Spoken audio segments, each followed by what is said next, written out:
Guys, welcome back to my YouTube channel. তো guys, আজকে আবারও ফিরে এসেছি একটা নতুন ভিডিও নিয়ে। তো আজকে আমি অনেক দিন পর একটা ড্রয়িং দেব। তো আমি নর্মালি সব কিছু ড্রয়িং দিয়ে দিয়েছি, সায়া থেকে শুরু করে কামিজ, সালোয়ার সব কিছু দিয়েছি। এবার আমি আপনাদের টেপ ফ্রক দিচ্ছি, ঠিক আছে। ফার্স্ট আমি রুমাল কাট বেবি ফ্রক মানে টেপ ফ্রক দিচ্ছি, যেটাকে আপনারা হয়তো অনেকে কাঁচি কাটা টেপ ফ্রক বলতে পারেন। তো আমাদের এখানে রুমাল কাট টেপ ফ্রক বলে, সেই ড্রয়িংটাই আমি দেবো একদম সহজভাবে দেবো। আপনারা ভিডিওটি লাস্ট পর্যন্ত দেখুন। ভিডিওটি খুবই খুবই খুবই গুরুত্বপূর্ণ ভিডিও, আর খুব সহজ ভাষায় আমি বুঝিয়ে দিচ্ছি পুরো ড্রয়িংটা সহজ ভাষায় বুঝিয়ে দিচ্ছি। আর হচ্ছে নেক্সট ভিডিওতে আমি এর টোটাল কাটিংটা আর স্টিচিংটা দেখিয়ে দেবো কাপড়ে কাটিং করে, তাহলে আর কোনো প্রবলেম হবে না। কোনো অসুবিধা থাকলে আপনি আমাকে অবশ্যই কমেন্টস করে জানাবেন, বা আমার হোয়াটসঅ্যাপে কন্ট্যাক্ট করতে পারেন। সেলাই সম্পর্কে কিছু যদি জানতে চান তবেই কিন্তু আমাকে হোয়াটসঅ্যাপে কন্ট্যাক্ট করবেন, আদারওয়াইজ না। ঠিক আছে, তো ভিডিওটি স্টার্ট করছি। তো বন্ধুরা, এখানে আমি লিখে দিয়েছি রুমাল কাট টেপ ফ্রক একের 4 ভাগে। লম্বা নিয়েছি 30, ছাতি নিয়েছি 24, আর কোমর নিয়েছি 22, আর হচ্ছে শেষ নিয়েছি 11। এরকম লিখে নিয়েছি, আপনারা লিখে নেবেন খাতাতে। আর এই যে লাইন টেনে রেখেছি আমি, এরকম একটা লাইন টেনে নেবেন। তো বন্ধুরা, এরকম করে নেবেন। তো একদম কিন্তু সহজ, আপনারা বুঝতেই পারবেন যে এত সহজে যে এই রুমাল কাট ট্রে ফ্রকটা করা যায়। আপনারা ড্রয়িংটি ভালো করে ফলো করুন। এই ড্রয়িংটি আপনারা খাতায় নোট করে রাখবেন, ঠিক আছে। আপনারা যদি পুরো সেলাই শিখতে চান তো আমার ড্রয়িংগুলো খাতায় লিখে রাখবেন। তো এখান থেকে আমি 9 ইঞ্চি নিলাম, চারিদিকে আমি 9 ইঞ্চি করে নিব। আপনারা চাইলে 8 ইঞ্চি নিতে পারেন, 7 ইঞ্চি নিতে পারেন, 9 ইঞ্চি করে নিচ্ছি। নর্মালি এটা হবে হচ্ছে 10 বছরের মেয়েদের মতো হয়ে যাবে, ঠিক আছে। তো চারিদিকে 9 ইঞ্চি করে নিয়ে আমি এটা টেনে দিলাম, ঠিক আছে। চারিদিকেই 9 ইঞ্চি করে এরকম বক্স করলাম। তো এরকম করে আপনারা কাপড়টা যখন নেবেন, সেটা কাপড়ে কাটিং আমি বলে দেব, এটা আমি জাস্ট খাতায় নোট রাখতে বলছি। তো এই মিডিল থেকে এরকমভাবে আমি এটা করে দিলাম, ঠিক আছে। এটা হবে কাটিং লাইন। তো বুঝতে পেরেছেন, এটা আমি আপনাদের কিন্তু সব বলে দিচ্ছি। তো এবারে হচ্ছে যেটা দেব, আপনারা চাইলে 4 পার্টে কিন্তু এটা ড্রয়িং করতে হবে। আর হচ্ছে এটা আমি এবার দিচ্ছি হচ্ছে এই যে কোমরপটি দিচ্ছি, ঠিক আছে। কোমরপটিটা আপনারা হচ্ছে কোমর অনুযায়ী, আপনারা আমার এখানে 22 আছে, তো হাফ কোমর নেবেন। কোমর হচ্ছে কত, 22-এর হাফ 11। এখান থেকে আমি 2 ইঞ্চি নিচ্ছি, এখান থেকে 2 ইঞ্চি নিচ্ছি। 2 ইঞ্চি নিয়ে আমি লাইনটা ড্র করে নিচ্ছি। আর যে 22 আছে, 22টা এটা আমি হচ্ছে লেন্থটা নেব 11 ইঞ্চি। এখান থেকে এটা নেব আমি।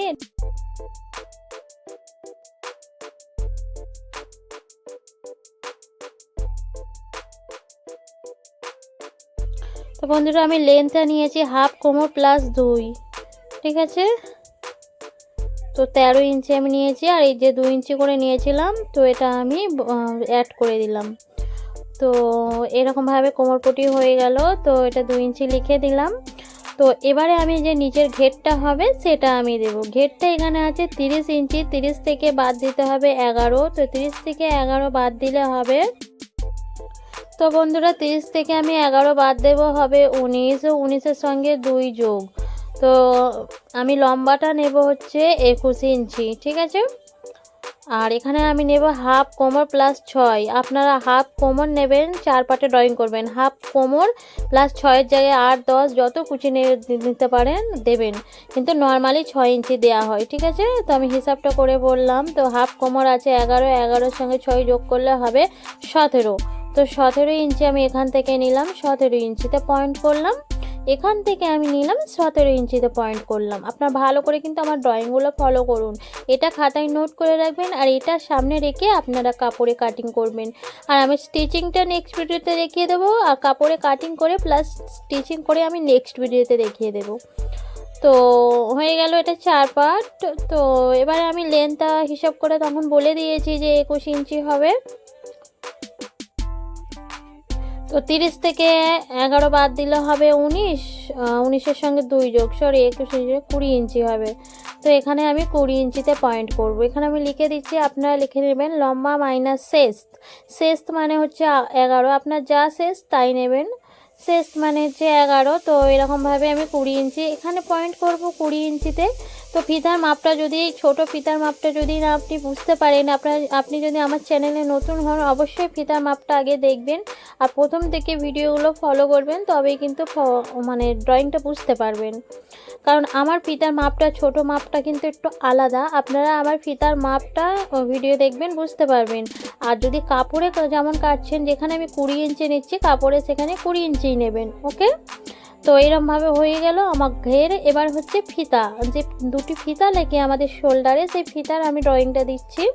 তো ওইখান থেকে এরকম লাইন টানবেন, এখান থেকে এই লাইনটা টানবেন। ফিতাটা নর্মালি যে লেন্থ নেবেন সেটা আপনারা যা তৈরি করবেন তার অনুযায়ী নেবেন। এটা আমি নিয়ে নিলাম যে 2 থেকে 2.5 ইঞ্চি চওড়া নেবেন ফিতার যে চওড়াটা, আর হচ্ছে লেন্থ যেটা নেবেন 6 ইঞ্চি বা 8 ইঞ্চি বা 9 ইঞ্চি এরকমভাবে নেবেন। এখানে আমি 6 ইঞ্চি করে দিয়ে রাখছি। তো এইভাবে 9 ইঞ্চি করে নেবেন ফিতাটি, আর ফিতা কিন্তু দুটো লাগবে। ওকে, তো বন্ধুরা আমি এবারে অ্যাড করে দিচ্ছি সব কিছু।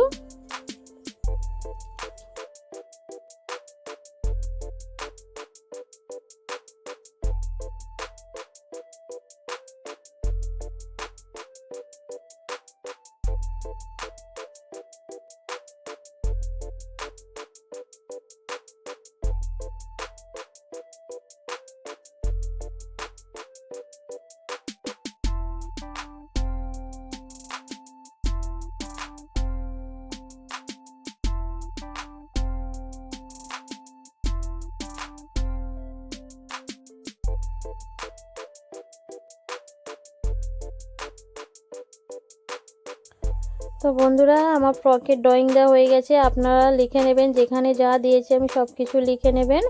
আর আশা করছি এই ভিডিওটি আপনারা বুঝতে পেরেছেন। কোনো অসুবিধা হলে, কোনো প্রবলেম। তো বন্ধুরা আই হোপ ভিডিওটি ভালো লেগেছে। ভিডিওটি ভালো লাগলে অবশ্যই লাইক করবেন, শেয়ার করবেন। কোনো কোয়েশ্চেন থাকলে অবশ্যই কমেন্ট বক্সে কমেন্ট করে জানাবেন। তো ফিরে আসছি নেক্সট ভিডিওতে। Bye bye.